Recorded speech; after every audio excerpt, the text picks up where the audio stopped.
And once again, a very good morning to everyone. And as we begin, just a quick question. And of course, I want you to be honest, just with yourself. Nobody else is checking.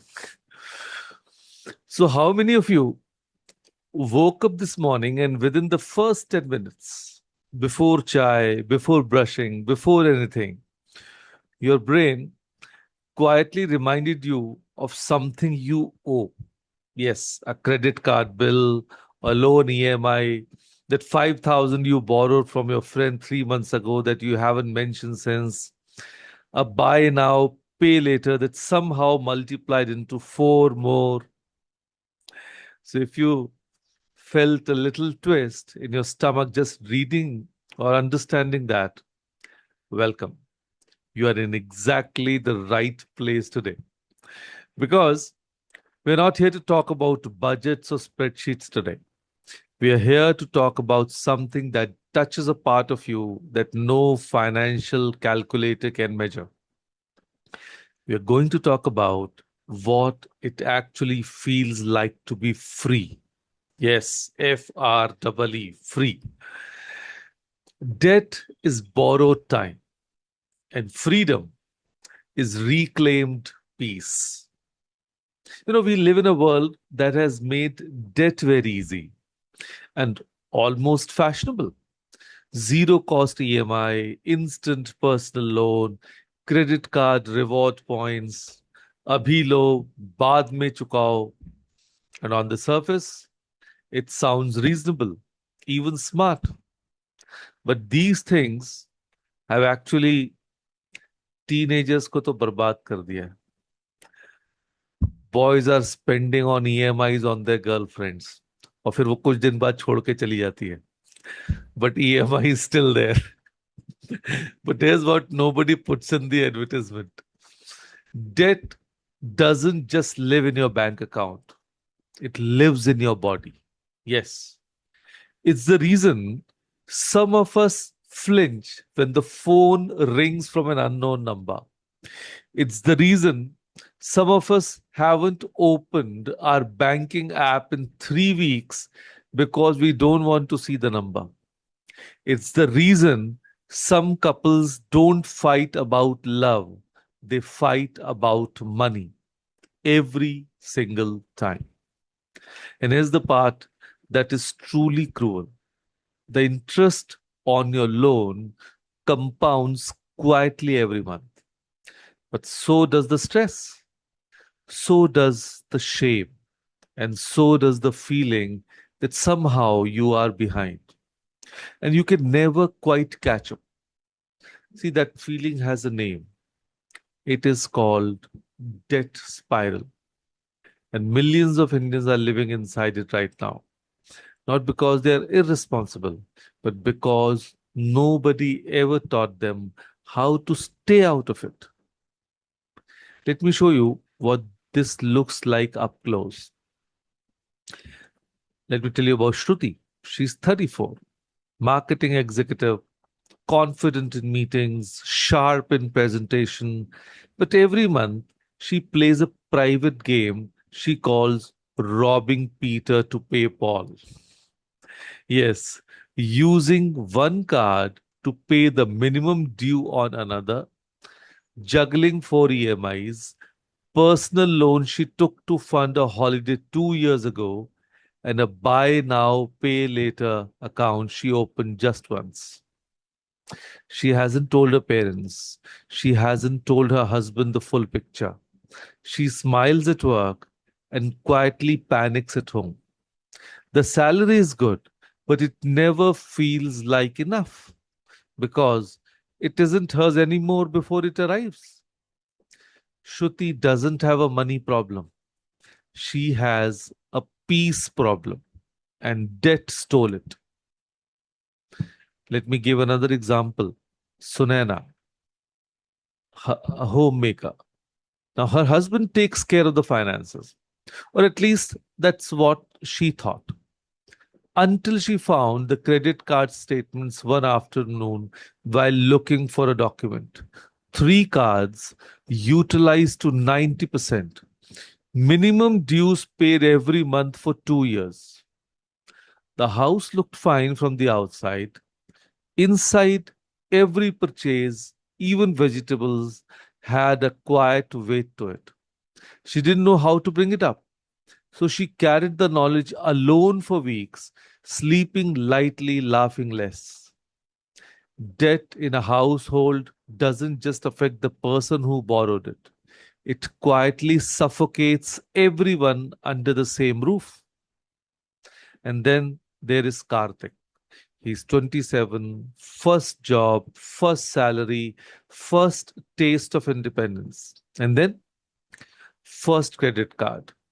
He bought a phone he didn't need, shoes he couldn't resist, took friends out to dinner because it felt good to say, मैं पे करूंगा. By month four, the card was maxed. He took a personal loan to clear it. He's now paying off a loan taken to pay off a card used to buy things he no longer owns or remembers. Karthik borrowed money to feel free.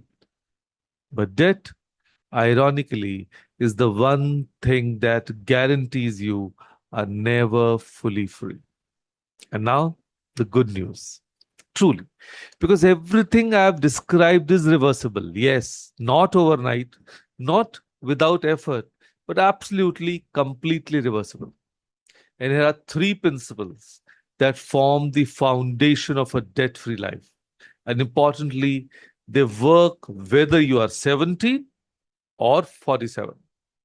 Principle one, spend consciously, not emotionally.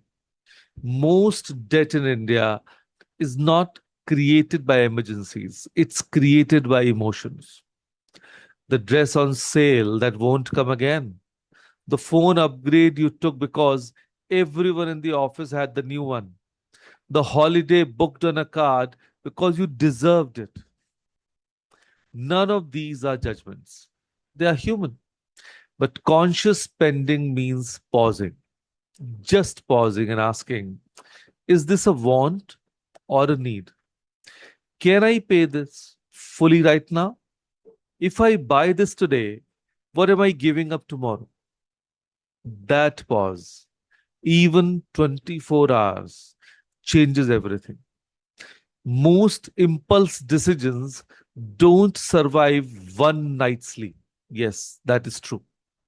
Then, principle number two, live within your means and actually mean it.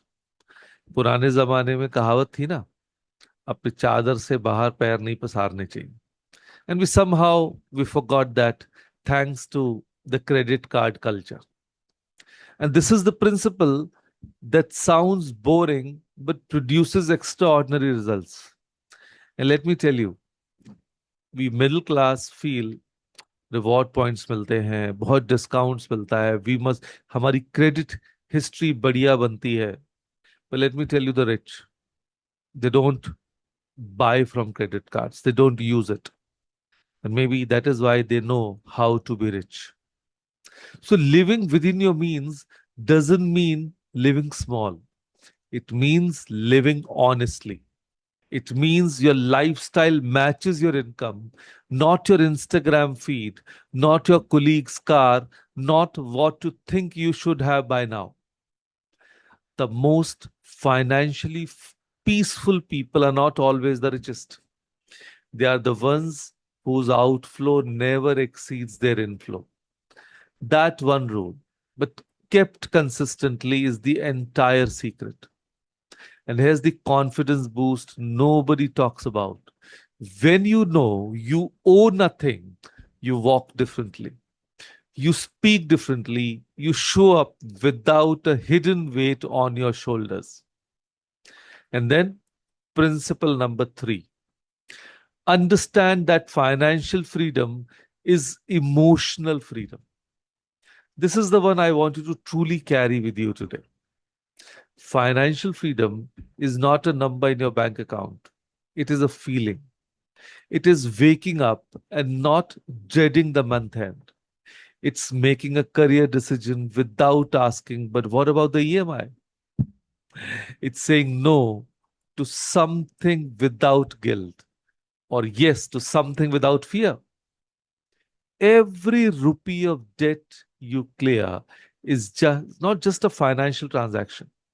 It's a piece of your peace returned to you, one debt at a time, one month at a time, one decision at a time. So I want to give you one last image before we move to your exercise. Imagine carrying a backpack, not a light one, a heavy one, filled with stones. You've been carrying it for so long, you've forgotten what it feels like to walk without it. And now imagine, one by one, someone lets you take a stone out. Each stone has a name: credit card, personal loan, borrowed money, unpaid dues. As each stone comes out, your back straightens, your pace quickens, you start to breathe differently. That is debt repayment, not a punishment, a liberation. Stone by stone, month by month, choice by choice. You do not need to be debt free by tomorrow. You just need to be one step closer than you were yesterday. And that one step starts right now. So here is your exercise for today. No shame, no judgment, just honesty. Because clarity is where change begins. For example, you have a credit card loan. Total amount, let's say 30,000. Monthly EMI, let's assume it to be 3,000. So your plan, your timeline is you're getting to clear it in 10 months. A personal loan, for example, 1,50,000. EMI, let's say 6,500. On track, 18 months. So that is how you actually decide. So circle the smallest debt on your list because that is where you begin. Pay it off first, fully, even if it means small sacrifices for a month or two. Feel that one cleared. Let that feeling become your motivation for the next one. This is called debt snowball. And it works not just financially, but emotionally. Every win builds momentum. Every cleared debt adds a stone removed from that backpack. The day you owe nothing is the day you owe everything. Yes. So, with that thought, thank you. Thank you, everyone, for joining us today. Thank you.